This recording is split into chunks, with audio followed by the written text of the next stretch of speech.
getting your life in order. And you had said balance earlier. I really feel like it is that work-life integration and being a whole being and not just a wife or a mom and a CEO. It's not one of the three. It's figuring out how to be all three, because I am only one person and I am all three. Every single day, I am all three, and it's not separating it out. Now I'm the CEO. Now I can go be a mom. No, like I'm only one person. And so for me, that's where I really struggled in the first couple of years of the business, was trying to figure out how to get that right. And honestly, I didn't. Hi, friends. Welcome to the Sales Enablement Podcast. I'm your host, Andy Paul.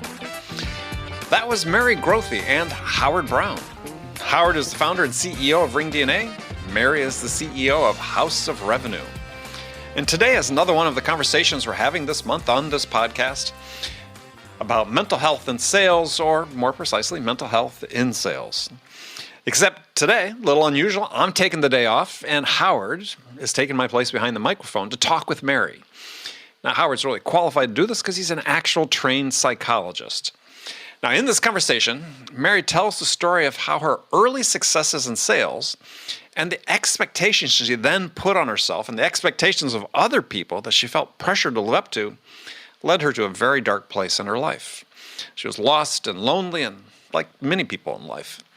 And Howard and Mary explore the story of the pivotal moments that changed her life, how she fought back and evolved into a person who's now able to enjoy her successes in life and in sales. So all this and much, much more. Before we get to Howard and Mary, I just want to remind you to subscribe to this podcast, wherever you listen to it. And if you subscribe, we'd certainly appreciate it if you could also give us your feedback in the form of a review. So thank you. All right, let's jump into it. So, hi, Mary. So excited to be with you. Love to hear just a little bit about you and your background. It seems like you're doing House of Revenue. You have the BQ. You have a lot of training, public speaking going on. Tell me, how do you get it all done, and how do you balance your life, and who's Mary? Wow.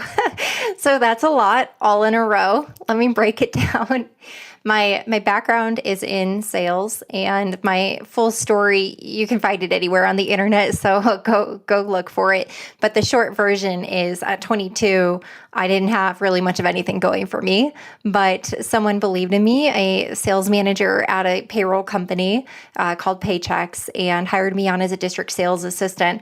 Fast track, got to learn the sales profession from an admin perspective. After 2 years of that, became the #1 mid-market rep, and did that for 5 years to when I left and started my first entrepreneurial journey.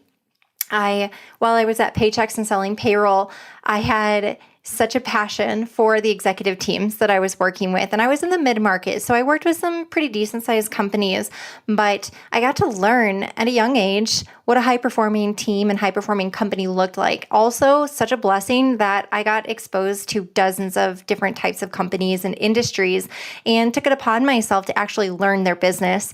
With that, after 5 years with Paychecks, I became a business strategist for entrepreneurs. I wanted to help build business plans and help them see their path to market and how they could win out of the gate and not enter into the tumultuous first 1 to 5 years as a startup when most small businesses fail. I did that for 3 years. Unfortunately, I was a little bit of a rookie entrepreneur, so I didn't know how to price for my services. I didn't know how to delegate. I didn't know how to structure my work week. And so I just worked myself to exhaustion. With that, I went back to Paychecks for 3 more years. I met my now husband. We got married, bought a house, had a baby, and very thankfully, I got to sell one of the top 10 largest deals in company history. And with that 6-figure commission check, I formed a company 3.5 years ago called Sales BQ. And when we first started Sales BQ, my mission was to help small business owners build out a high-performing sales org, which you and I both know is a big thing to take on. And most small business owners do not get it right. They're on their 4th or 5th rep, just turning them every 6 to 18 months, and they just don't work out. And so for our team, small at the time, that was our passion. We focused on BQ, the behavioral quotient. People asked me, how do you be a top sales performer? Well, that's a long answer. But one of the components that I always felt was different was the get up and go. It was the action. It was a combination of the IQ, the EQ, but also the BQ. And IQ and EQ didn't carry as much weight if you didn't have the behavioral component. And so that was our company. But 18 months in, we had a wake up call. Our clients, we were building great sales teams, but they were hitting ceilings. We, at the time, did not have a say in our clients' branding, marketing, customer success, or revenue operations. And this was 2019. And if you weren't including those in your holistic revenue strategy and you're just focusing on sales, like you're not winning. And so we doubled in size and we became experts in all of those areas. In 2020, we rebranded as House of Revenue. And we served 9 full-service clients, meaning we went on as a fractional revenue team, covered every facet of branding, marketing, sales, customer success, RevOps, and had tremendous success in scaling, on average about 1,500% ROI on investment for our services versus the growth that we got on average is about 3.2 million in sub $20 million companies. Really exciting. And now I'm a wife, a mom. I have this gorgeous, picture perfect family here. And my husband is David. My son is Beckham. And no, we don't like soccer. That's just happened. Well, thank you so much for sharing that journey with me.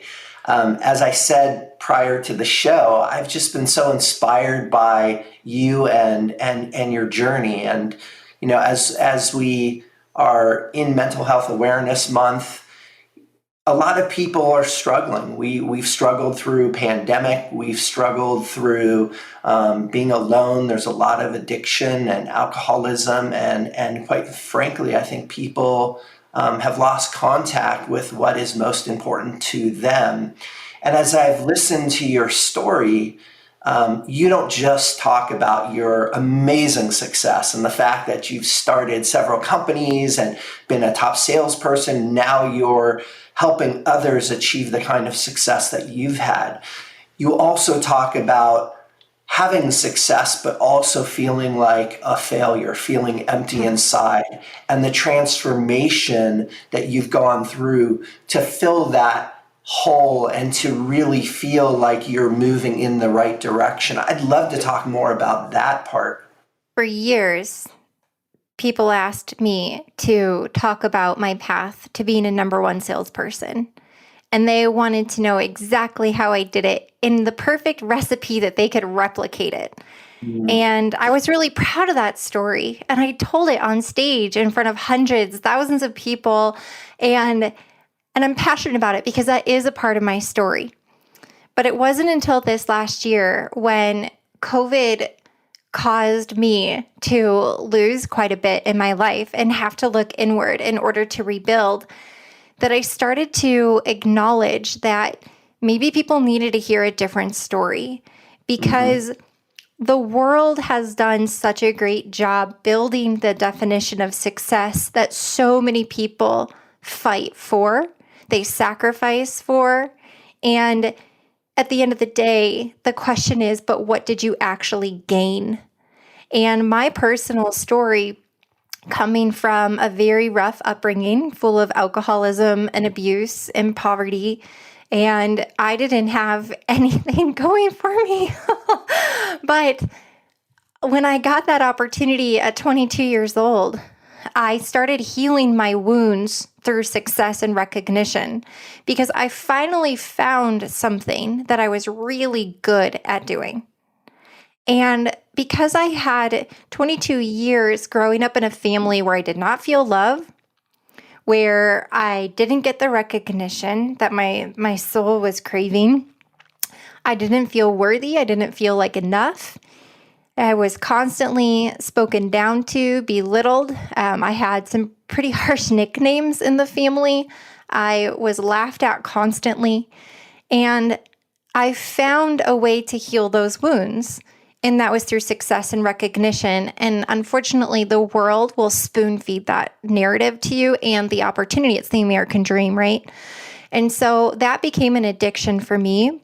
At 22, when people started to recognize that I was talented and capable, it became a drug for me. And I raced to become the number one salesperson. I have the crystal on my shelf still. I am proud of it. But what happened is I turned into a monster. It was succeed at all costs. I didn't invest in myself. I worked a lot of hours. I wasn't kind to people. I did whatever it took to win. I will even admit that I did manipulate a few agendas and outcomes in order to win business so that I could crush my quota and be number one. And nothing horrifically bad, but as a high-performing salesperson, I know a lot of people can relate when it came down to doing the right thing or doing right by the client versus squeezing in one last deal so you could hit your multiplier or win the award or be number one or get the recognition. Unfortunately, I chose the latter a couple of times so that I could win. And what ended up happening for me is even after all that success and then stepping out into being an entrepreneur, I helped 36 startups and small business owners excel in a 3-year period. And I had a 100% success rate. I was really high on myself and my ego. I believed my own press, and it was very lonely. At 29 years old, I had done more. So before even turning 30, I had accomplished more than most people accomplish in a lifetime. And I did everything the world told me to do. And I was sitting alone by myself with my martinis and my Cheetos late at night, surfing the dating apps because I couldn't get one personal relationship right. I struggled with moderating my alcohol consumption, and it was also helping to fill a void in my life and numb some of the harder days. And for me at 29 years old, if you looked at me from the surface, you would say, wow, or maybe you wouldn't, but a lot of people did, wow, she really did a lot of amazing things. But on the inside, I was completely broken and empty. I had a hardened heart. I just felt like the inside of me was colored black. It was just dead. There was no warmth. And even though I had accomplished all of those things, I still didn't feel good enough, worthy. I just had destination addiction. I just kept trying to find the next thing, the next thing, the next thing. And finally at 29, I hit my rock bottom. And I finally had the wake-up call that transformed my life. I feel like I had a few wake-up calls before, but I just didn't take them seriously. And I finally was in such a dark and lonely place that I asked the question to the world, why was I made? Why was I created? What am I here for? Because it didn't even make sense. And this is getting just super real for you. I didn't even want to live. I wasn't suicidal, but I didn't feel like I had a purpose or a place. My life didn't matter. And that's how I felt. Like being a number one salesperson or being really great at scaling companies, so what? There's other people who can do that. I wasn't in tune with why I was created or my purpose. And so I just walked around on this earth. Like, honestly, if I wasn't here, like a few people might be sad for a minute, but the world wouldn't be missing anything. And I would plead with a God I didn't know at that time at night, like, why don't you just give my life to that dying mother who has, 3 kids and she's dying of breast cancer and she's 35. Like, give my life to her. She has purpose. I don't need it. And I would just remember being such in a dark place. And finally, in that crying out, I was in a relationship and it just ended terribly, just like all the rest of them. And it happened to be on Christmas Eve. Christmas morning, I woke up and I went to Village Inn. I was separated from my family at the time. I didn't have any personal relationships. And I just sat there and I cried. And finally, I said, I need to go talk to my friend. He was a former pastor. And I went to his house. It was about 7 or 8 degrees outside. I was sitting outside of his apartment, texting, dropping hints and clues that I might be sitting outside, too ashamed to ask if he would let me in. And he finally realized what was going on. He let me in. I couldn't even stand up. I was sitting outside of his apartment door, just leaning against it. And I just rolled in on the floor in his entryway, just a ball of tears, puddle, crying, and realizing there has to be more to life than this. And he did what any great former pastor would do, but he opened the Bible and he opened it to page 1 and said, why don't we start here? And that was the day that my life forever changed. And it was a very slow process, but nothing short of absolutely remarkable has transpired from that moment. Being connected to my purpose in this world and being a steward of good and light in this world, it's been the best 7, 8 years of my life that I could ask for. Talk about just redemption in that. But that was a lot, so I'll pause. It was a lot, and it was absolutely beautiful. And thank you so much. And it's just amazing because the first few minutes you shared about your incredible success as an entrepreneur. And had I not asked about this personal struggle, I may not have ever known. And the truth of the matter is that people are complex, that we can put on a great face. We wake up, we put on that mask, we go out, we face the world. And so many of us are suffering inside. And while we may be hitting quota, we may be getting the spotlight and all the accolades that come with it, it doesn't help that human condition.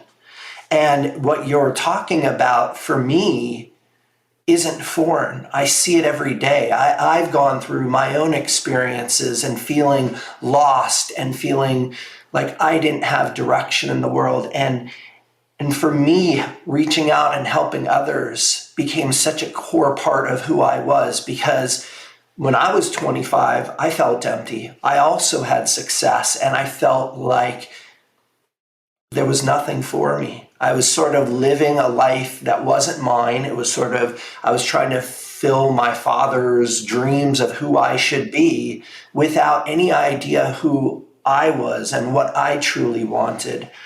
And I find that in the competitive world of sales and business, we all slap on that face, put on our makeup, whatever it is, we go hit it.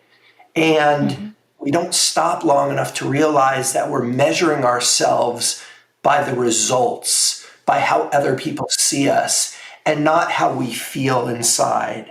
And at the end of the day, you talked about a very dark place. And while you might not have been suicidal, there are a lot of people out there who are suffering from depression, anxiety, who are feeling suicidal, who don't know where to turn.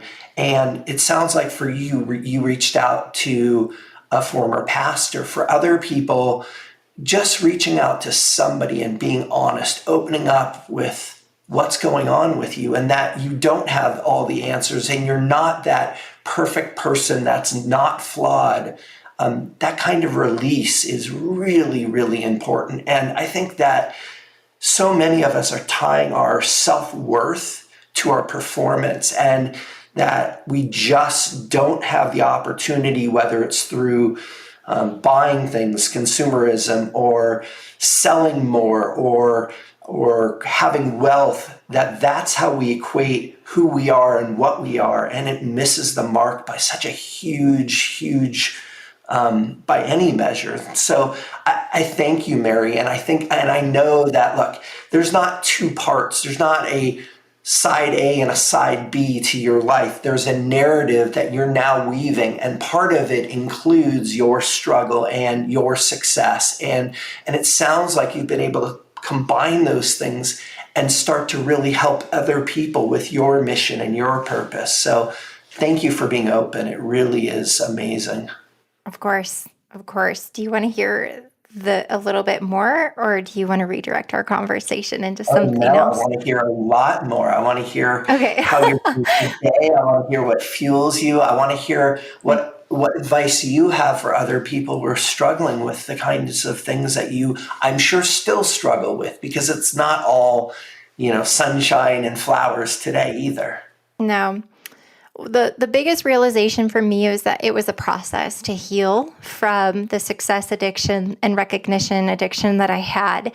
And the steps for me personally, so I don't know if these are the exact steps for anyone else listening, but the steps for me personally is I had to heal my wounds, and I had to do it in a very slow, natural way. It wasn't going to be a quick fix. It needed to be one step at a time. And so I was able to start to identify what were those wounds. Let's answer that first. And when I was able to write those out, then I was able to become clear on how to solve for those. And so I was able to identify identify a lot of triggers and patterns that I had of when I was reacting versus responding, when I was triggering a negative emotional state, and how to intercept that and separate the facts from stories when that trigger would occur, and to not send me down that negative spiral and believing a lot of lies. And so that was step number one for me, was identifying what are those wounds, and then what causes me to get triggered and spiral down a bad path. So I started to work through those, but little things. So I became a Christian very quickly thereafter. I was introduced through a mutual friend on a blind date to my now husband. And boy, was that hard, meeting a very godly man when all I was used to dating were complete train wrecks. And from day one of meeting him, he valued me, he adored me, he never asked a question or dug into my past. He just solely appreciated me and adored me for who I was, which was something new for me to learn, because it wasn't based on performance or how I was to him or for him. It was just me. And that was a lesson that was very hard to learn. It took me about 5 years to really be comfortable with the fact and knowing that me, just as me, is actually enough. Not me when I do, or me when I accomplish, or me when I am. No, it's just now. This is actually okay. And it's baby steps into believing that, and really identifying my purpose and worth came as a product of that. So one, it was just like, I am enough and I'm okay the way that I am. I don't have to be anything different. So from there, I made the decision to go back into the sales world and did a second stint at Paychex. And this time I had to show up to that role because I was a different woman and I needed to show up different. And a lot of the same people still worked there, but they saw a very different version of me. This time I was very kind. I was a whole human, and I was able to bring a brilliant mindset and very focused energy to the role. So I wasn't working those crazy hours. I wasn't mean. I wasn't steamrolling people. I was actually very collaborative and embracing teams for the first time, and a bigger strategy than just, I'm just going to do everything myself because everyone else is incompetent, which is a lie that I used to believe. And so it was a remarkable 3 years in working in collaboration. And also just fun fact, I used to panic. I would refresh on my Salesforce dashboard the rankings, company-wide rankings, because I had to be number one. Like I didn't know any other way. And I would hit there and hit that refresh button multiple times a day. And I would watch the numbers change in real time as I'd hit that refresh. And I would just look at the delta. And if I didn't have a big enough cushion between me and the next person, it would trigger me and it would cause panic. And so like that's giving a specific example of things that I had to overcome and be okay with. And one of the things that helped is my husband and I, we decided to start a family. And when I was pregnant, I had to come to the conclusion that I need to make room for this baby in my life, that it's not just about me anymore. And that was one of the hardest things I've actually had to deal with in my life, was making room for my son, because I had turned into such an overachiever, high performer, and it was all about me and it was all in my control. Well, the second, especially when you get pregnant, not even when you have the baby, things start happening to you that they were outside of my control. The fatigue, the sickness, and the crazy pregnancy brain. Like I'm such a sharp person, and pregnancy brain is very challenging. As a high-performing salesperson, I would be forgetting things and not as prepared. I'm like, who is this version of myself? But also what was difficult was coming to the terms that I had to actually grieve and let go of that addiction to the leaderboard, because I was only going to be working 9 months out of the year, and I was pregnant. So like I couldn't hold myself to that standard. Now, thankfully, I still finished, I want to say, number 6 or 7 that year, which was still really great. Out of 300 plus reps in our division. And if you ranked my revenue, across others divisions, it was still top 10. But anyhow, I was just so proud of that. But what really was difficult was learning how to be 1+1 with my husband and then 1+1+1 with our son, and to migrate into being just about me and that top performer into being a wife and a mom. And that was actually a very difficult time for me, because that's really in that 5-year journey of me learning how to grieve my former self. And it was such a blessing to come out on the other end of that. It didn't all go away all at once. I know you know parts of my story. My son was 15 months old when I started the company. And I had this idea that the CEO was supposed to be the first one in and the last one out. I thought if I'm going to be a high-performing, fast-scaling CEO, that I have to set the tone. And this was pre-COVID. And so this was when people were expected to be in the office 5 days a week. And my husband and I had an agreement on how he was going to bear a lot of weight at home and take care of our kid. I was traveling all the time. I was doing evening events because I was doing business development. And then in the mornings, I left the house at about 5:45 a.m. because Denver traffic was so bad back then. And so, and I live about 30 miles south. And so I had to leave at 5:45 in the morning to get ahead of traffic and be in. Plus we had East Coast clients. I was starting meetings and calls at 6 a.m., 6:15 in the morning. It was a really interesting first couple of years in the business, and I didn't get things right. So that's another nugget that I just want to sit on for a second. Getting your life in order and getting to, you had said balance earlier. I really feel like it is that work-life integration and being a whole being and not just a wife or a mom and a CEO, or a CEO. It's not one of the three. It's figuring out how to be all three, because I am only one person and I am all three. In a single day, every single day, I am all three. And it's not separating it out. Now I'm the CEO. Now I can go be a mom. No, like I'm only one person. And so for me, that's where I really struggled in the first couple of years of the business, was trying to figure out how to get that right. And honestly, I didn't. Old habits die hard. Also, I just felt a lot of risk because I was making a few $100,000s a year as a salesperson. And then I went to an income of zero to start a company. And I felt a lot of weight for my family to provide, but also I had employees. I'm like, holy smokes, I was like 5 or 6 families I'm responsible for. Well, COVID did us a lot of favors. COVID allowed us to lose 60% of our client base, which looking back were clients that we should have never had on the service because they didn't fit our ICP. Unfortunately, we shed a team member or two, and also weren't people that were the right fit for our long-term vision. But during that time in March 2020, this was the biggest blessing I think I've received in my life to date, was in that moment when I had to work from home because we couldn't leave the house. That's when, and my husband and son were home, and it was very foreign to me to be home. And I was on the 3rd day of losing business, and not knowing when the bleeding was going to stop. And I was in just sheer and utter panic. And I went into the living room. My son's playing trains on the floor. My husband's sitting on the floor with him. And I'm going into the living room and I kneel down on the floor and I just start crying. I feel like I've lost it all.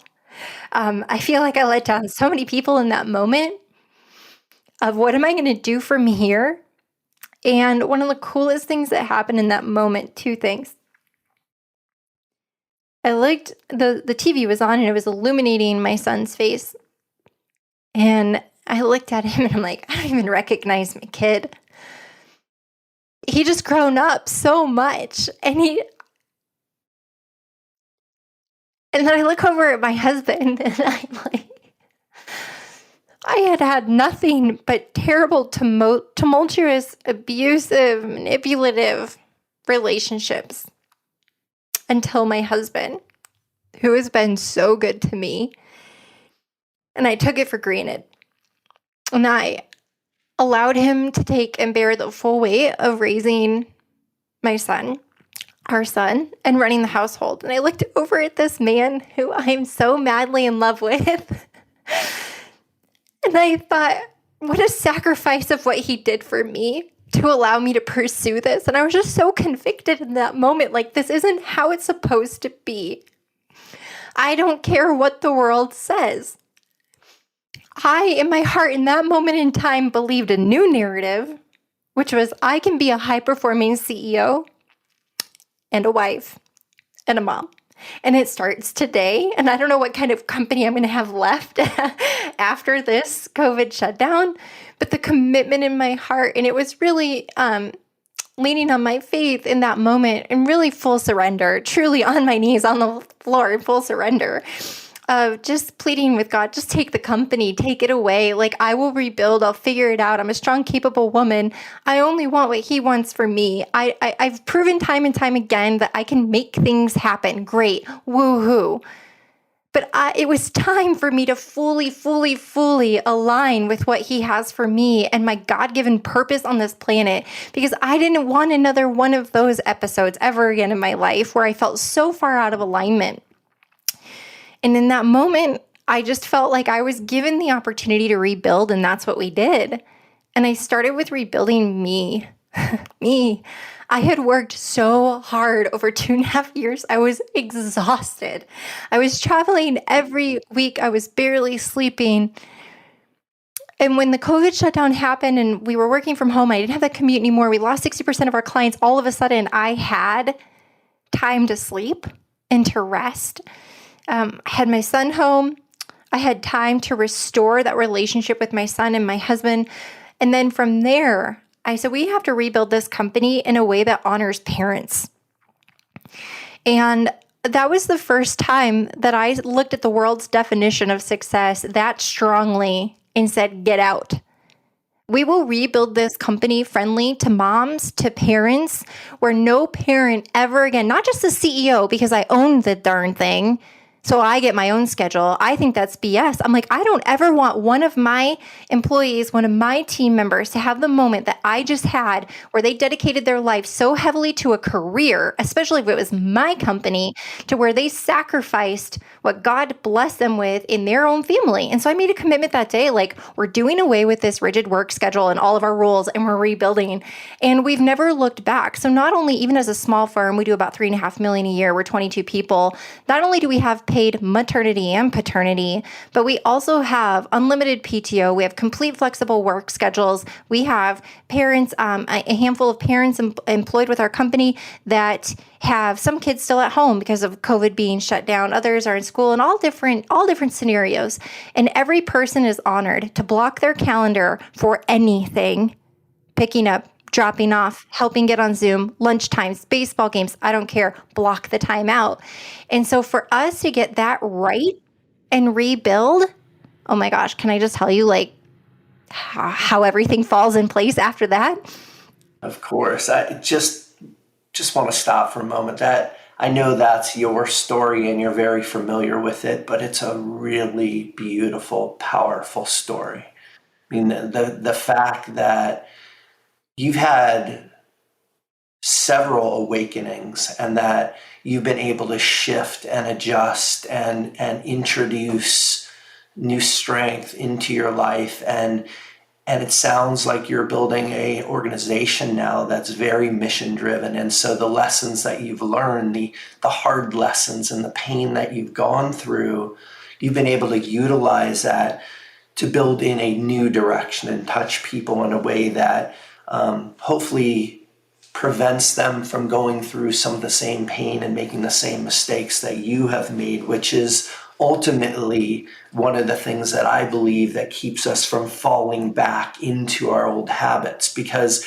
that part of you isn't completely gone. That part of you that is judging you by the things you do or the success that you become, that's always there. And those voices, I believe, are there. And if you don't consistently work to improve, to move in a different direction, it's easy for those things to come back. And so when I think about how incredible you are and this organization that you're building, but you're also touching your clients. And I'm sure that you're working with a lot of clients that, want to see that incredible success and want to move in that direction.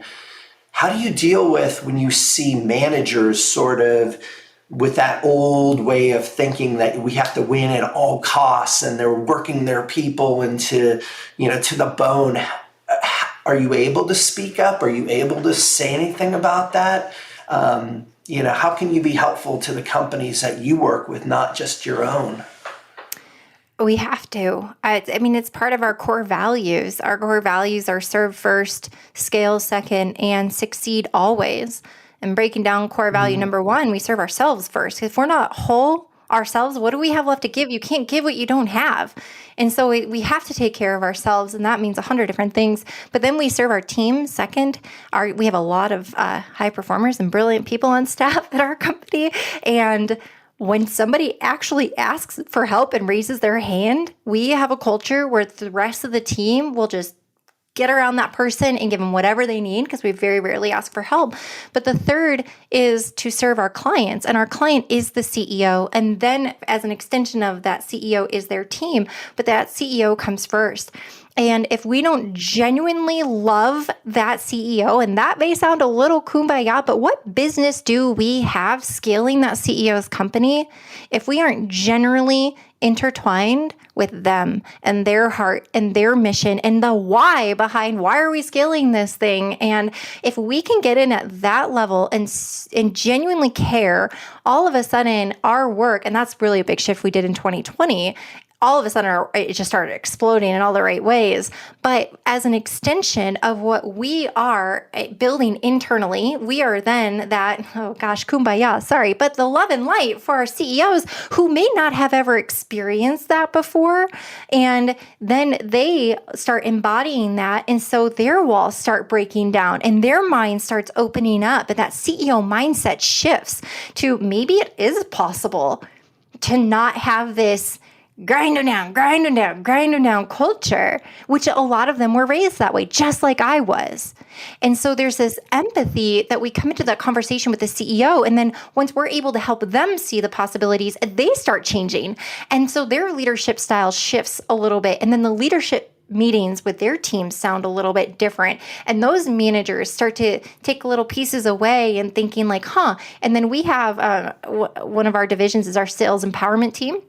And it's not for the word empower. They need to learn to get it right because we're meant to be short term. We only work with our clients for about 12 to 18 months on a pretty exciting pace of scale. But then we build the engine inside of their company, the revenue engine, and then empower them to take it over. But that doesn't mean we can wait till the last 30 days of our engagement. We have to start empowering them from the first day we start working with them. And a lot of the coaching and mentorship and development that we do with the management layer inside of our clients' companies is to start taking on that and understanding, just as you said, that we have to shift them away from that get it done at all costs and grind them into the ground culture. The fire, the pit of their stomach stuff, like, okay, there's other ways to create urgency to your salespeople. So we find ways to coach and develop and to train so that they start to get excited about that and they have to buy into it. Once they buy into it, they start to embody it. And then it's not words coming out of their mouth. It's actually their actions and what they're doing. Again, going back to the BQ, the behavioral quotient. Then their teams are inspired by their leaders' actions, not the words coming out of their mouth, but actually what they're physically doing, how they're showing up to work, embracing calmness and curiosity and being genuine in conversations. And all of a sudden, the sales team or marketing team or CS team, whoever we're working with there, they start to become empowered at a whole new level. Performance increases. But yes, it has to start one at the CEO. Don't try to change an organization from your field up. We have found great success with starting at the CEO and having it trickle down. So we have a lot of sales leaders who listen to this show, and if they have members of their team that are clearly struggling, or if they're struggling themselves, what sort of advice can you give them, both for themselves and for those they manage, to help them through these difficult times? My recommendation is to have a conversation unlike any conversation they've had before. And that could mean setting up in a different environment. So if that sales manager has an opportunity to meet with a rep offsite, that could be great. If that's not possible, then to set aside some time, even if it's not over Zoom, it could maybe just be a very casual phone call, something that changes the environment a little bit, takes out any distraction, And the manager needs to come from a place of, I care and I want to learn. And so it's a manager really not having an agenda other than, I want to give you some space. And you can say why, I've noticed or I've observed, or it might just be a hunch, or I've been feeling some fill in the blank, but create space. This time is just to create space for you. I just want to hear from you. Tell me what's going on. And to allow the salesperson to share in a way that is safe, met by calmness. So one thing we would coach the manager on, just like parenting, your reaction to what they initially share will then structure the rest of the conversation of where they want to take it. So if your first response is very calm with some breaths and not reacting or even responding right away, but just creating some room, acknowledging with what they said, and then allowing them to take it further, or even asking a second or third level question, just like you would do in a sales meeting. But to give that salesperson some space, ultimately you want to accomplish a couple of things. One, that salesperson has that radio station in their head, WIIFM, what's in it for me? And they also, rules of empathy, they can't hear you until they feel heard. I think it's, now it's escaping me, what is the leadership principle of you, they don't care about how much you know until they know how much you care. Like, just put all of that into one soup here. Create the space for the rep and allow them to share and create an environment that you've never created for them before, and just be extremely patient and calm with what they share and really protect that space. And don't be quick to try to solve the problem or have any reaction to what's being shared. If the salesperson, if you do this successfully, and it'll probably be the first of many conversations, the hope is that you can get to the core of the being and not the salesperson. So not the profession, but the actual person. And my hope would be in that conversation is you can actually uncover and learn what's happening on the very inner depths of that person. From there, you can structure an outcome or a path to a desired outcome that you both agree upon. Again, it's just like sales and meeting with your prospect and uncovering the pain and working together to guide what possible outcomes could be or solution, and then helping them walk down that path. We need to be doing that with our sales people.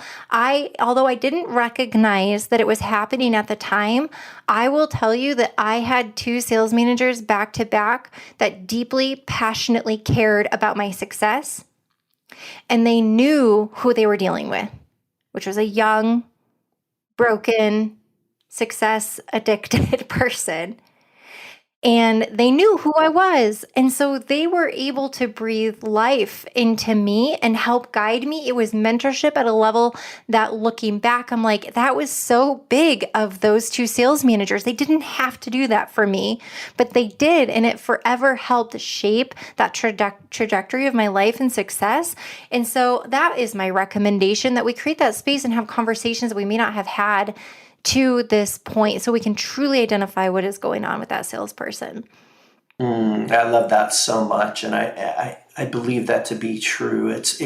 There's no better way to touch others than to truly try to understand them and their perspective and where they're coming from. And I also love the analogy to sales and discovery and exploring the situation and trying to understand what they're going through as a business or in their individual role.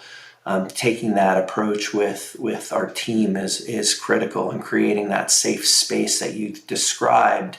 Ultimately, we are all people, and we all have wants and needs to be understood and felt and heard. And so if we can deliver that type of empathy and connection, I think ultimately that is the best way to motivate people and to help them on their journey, which is really, I appreciate it so much.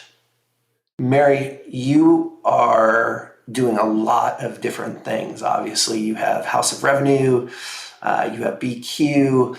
How are you balancing it all today and making sure that you don't fall into those old ways? How do you do it? Well, have you read the book, The One Thing? Yes, I have. Yes. Okay. Well, I align with a lot of what's in that book.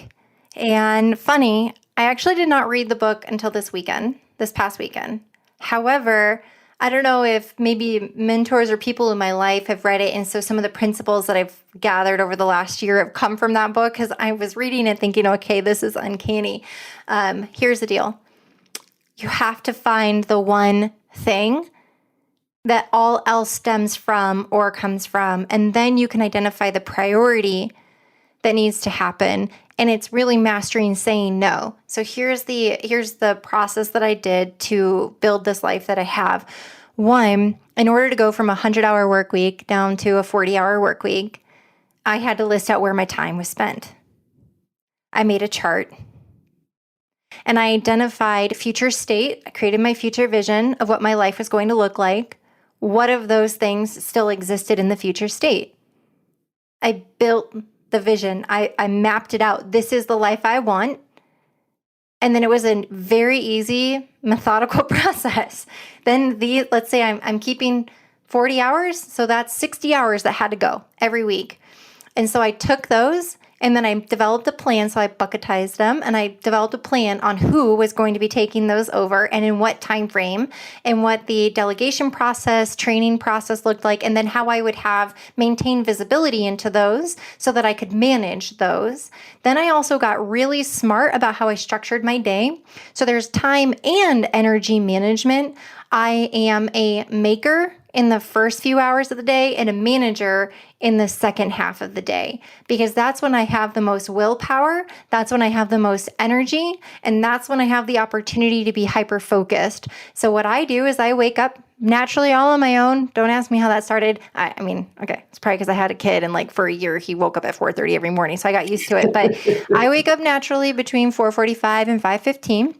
And I roll on downstairs with my cup of coffee and I spend a few minutes in the Word or reading a devotional or something just to armor up for the day, get my head on straight before diving into my email. And then I get into the email and I set each priority for everything that needs to happen for the day. I delegate. We use Basecamp as our project management tool. So I'm able to go through, delegate out tasks. I'm able to make sure my calendar is time blocked, color coded. Everything feels right. I knock out administrative work in the morning. I run up and shower. I wake up my son. I have 45 minutes to an hour of extremely purposeful mom and wife time. I take my son to school every day and then I get to the office. And then at that point, I do willingly schedule myself back to back from 9 a.m. to 4 p.m. I know how to book certain meetings when and where to manage my energy and make sure that I'm doing a great job. I do build in a few breaks throughout the day. And then my day ends at 4. I get my kid, I go home, I make an amazing dinner, and I have wife and mom time, and I'm very structured.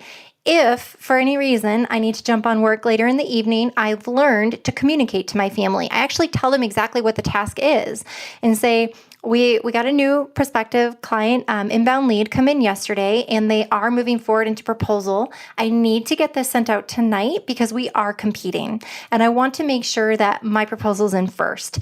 Therefore, I'm going to carve out about 30 minutes to get this done. And then my husband and his son, there's no question, no animosity builds. There's no misinterpretation of why I'm on my computer or anybody thinking like, geez, this is the third night she's been on her laptop. All she does is work, because people make up stories. And so when I'm clear and communicate, and then I stick to what I said, 30 minutes, computer closed, intentional, read my son a story, we put him to bed, and then I have that time with my husband, and I'm in bed by 9 o'clock. And that allows me to have the right restful cycle, take care of myself, and be intentional for the 3 parts of who I am, which is wife, mom, and CEO. The cool thing is, the whole company, all 22 of us, have adopted the same structure, and we honor each other. So we are heavily reliant on scheduling emails to go out when we hit working hours in the morning. So if anyone is that late night owl, they're not firing off a bunch of Slack messages and emails at night, triggering unwanted responses from the recipient. So we're extremely purposeful. And then we don't do Slack messages over the weekend unless we gain permission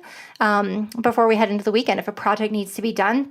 And we also have a lot of company paid holidays to where we shut down and no one's allowed to work. We have to unplug, and only by very rare exception can something take place. And so we have a lot of 4-day weekends and 3-day weekends throughout the year that we're very purposeful about. And so by doing that, we feel like we're doing a pretty good job as a 22-person team of managing that. And then for me personally, my to-do list gets done every day. All the work is delegated that needs to be. And I have clear line of sight and visibility into the metrics that matter. So I'm never up at night like, I wonder how that project's going, or I need to get so-and-so on the phone or whatnot. We really do, thankfully, have it down to what feels like a science right now. So it really does sound like your one thing is balancing your three things: mom, wife, and CEO. And that for you is the keys to success. That's it. That's my one thing, Amazing. is that I am one person and I happen to have three titles. Amazing. Thank you so much, Mary. Really, really enjoyed this. This was a really special time. And hopefully the listeners were able to hear how special you are and how your journey has really shaped you and how you're touching others. If people want to get in touch with you, how can they reach out? Connect with me on LinkedIn, Grothe, Grothe. Find us at houseofrevenue.com, or you can shoot us an email as well, info@houseofrevenue.com. Thank you again, Mary. Really appreciate your time. Thank you. Okay, friends, that's it for this episode. First of all, I want to thank you for taking the time to listen. I'm so grateful for your support of the show. And I want to thank Mary Grothe for sharing her story with us today, and Howard Brown for so ably filling in for me. If you enjoyed this episode, please subscribe to this podcast, Sales Enablement with Andy Paul, on iTunes, Spotify, or wherever you listen to podcasts. And if you could also leave us a rating or a review and let us know how we're doing, well, we'd appreciate it. You can do all that on your phone in less than a minute as soon as this episode is over. So thank you for your help. And as always, thank you so much for investing your time with me today. Until next time, I'm your host, Andy Paul. Good selling, everyone.